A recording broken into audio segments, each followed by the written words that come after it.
Well, for today's project, we're making some really cute little ghosts to hang on the front porch of the dollhouse.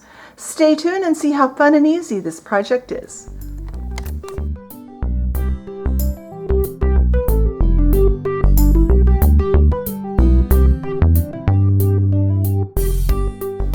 Alright, to make our ghost, we're going to use a piece of just regular medium weight white cardstock. And I have a Sharpie marker. This is the Bic version of the Sharpie marker. It's the same thing. I'm going to wrap this strip. This strip is 3/4 of an inch by 3 inches, and all the measurements will be in the blog post. I'm going to wrap this around the Sharpie like this. This is kind of like how we made all those cookie jars last year. So then I'm going to go back and I'm going to make a mark where this meets, because we are going to be gluing on this area here that's against the Sharpie marker. We're going to glue our strings, and what I have here is just embroidery floss, just like this stuff. This one happens to be the end of a skein of embroidery floss, and it's in white. And I happened to have, I was throwing away I had a tablet I'd used all the pages out of to make notes on, and I was going to throw it away, and I realized this backing might be handy, and it really is. This happens to be right about 3 inches wide. And what I'm going to do is I'm going to wrap this around 2, 3. I want to run probably 6 full turns. Now you will need a pair of scissors that you haven't cut a lot of paper with. I'm going to cut on both sides of that. Now I quickly got about a dozen pieces of embroidery floss that are 3 inches long. It's a real quick, easy way to do that. I am going to work on a piece of wax paper simply to keep my work surface clean and make it so I don't have so much cleanup to do. I'm going to take some tacky glue, and just in this area before that pencil line, I'm going to put down some glue.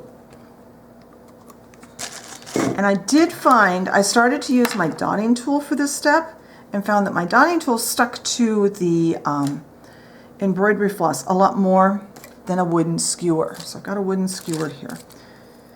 I'm going to lay these out. They don't have to be perfectly even, and they don't have to be perfectly straight. It's okay, we can straighten them more, and quite frankly, they'll look kind of cool if they're kind of curling around. I'm overlapping them in there a little bit.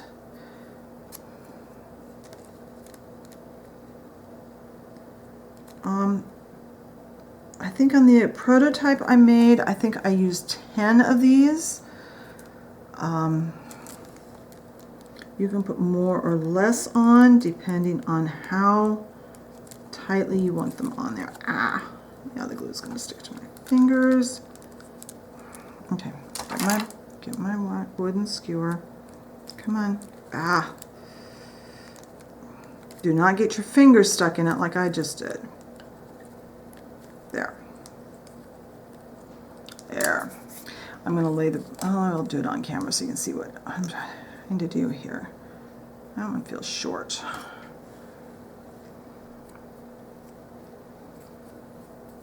Okay, I got to get the glue off of my fingertips. And just lay them out so that they pretty much cover that edge. You just want a nice even layer. I'm going to turn the camera off and go ahead and get these on, and then I'll come back and show you what it looks like. Alright, now that I didn't have the pressure of the camera and I was able to really concentrate and get down with my face where I could see what I was doing, I've got 10, and I used 10 of them again, and they're just fairly evenly spread there. Now I am going to take a little more glue. I want to make sure these are going to stay. Put a band of glue just on top of those. Use your finger, pat it out, pat it into those strings. And this will need to dry. This needs to dry all the way, because if it isn't dry when we go to glue it into a tube, it could stick to your pen, and then you wouldn't have your cute little ghost. And on this one, on the other one I straightened out all the strings. On this one, I'm gonna leave them all curly and see how that looks. So when this is dry, I will be back and we can go on to the next step. All right, the glue on the inside here has dried overnight, so I know there's no chance it's going to stick to my barrel on my pen. I'm gonna take, so I've got some tacky glue here, and I like to put it on with a toothpick. It's just easier.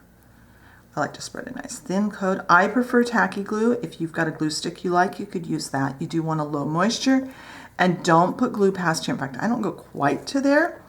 And then what I do is I go around to the other side and I glue the end. That way I know glue, I'm gonna be securing this end, and I'm not gonna get glue where it might get on the pen, just in case I was a little off on that measurement. That's just an estimate. Now, because we wrapped it around earlier, it forms around pretty well. Now you're gonna want to, and this will be easier for you guys because you won't be doing this under camera. And I am trying to keep it under camera. I catch a lot of these spots where I miss being under camera when I am editing, and I go like, oh crap, I was off.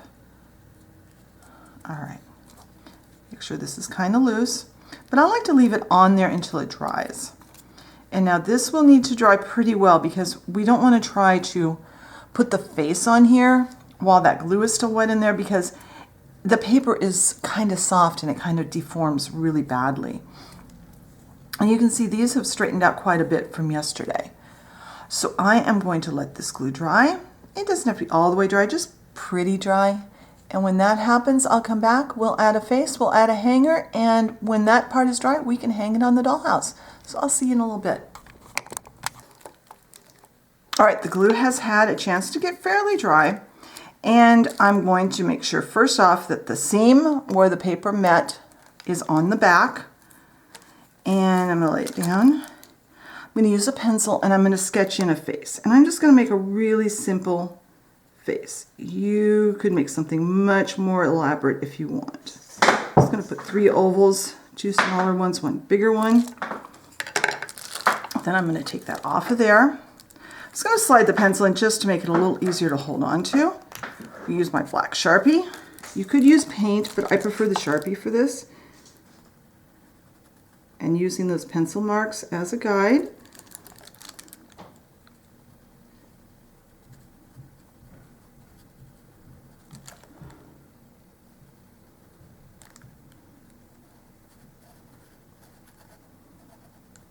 There we go. We've got a very scary looking ghost.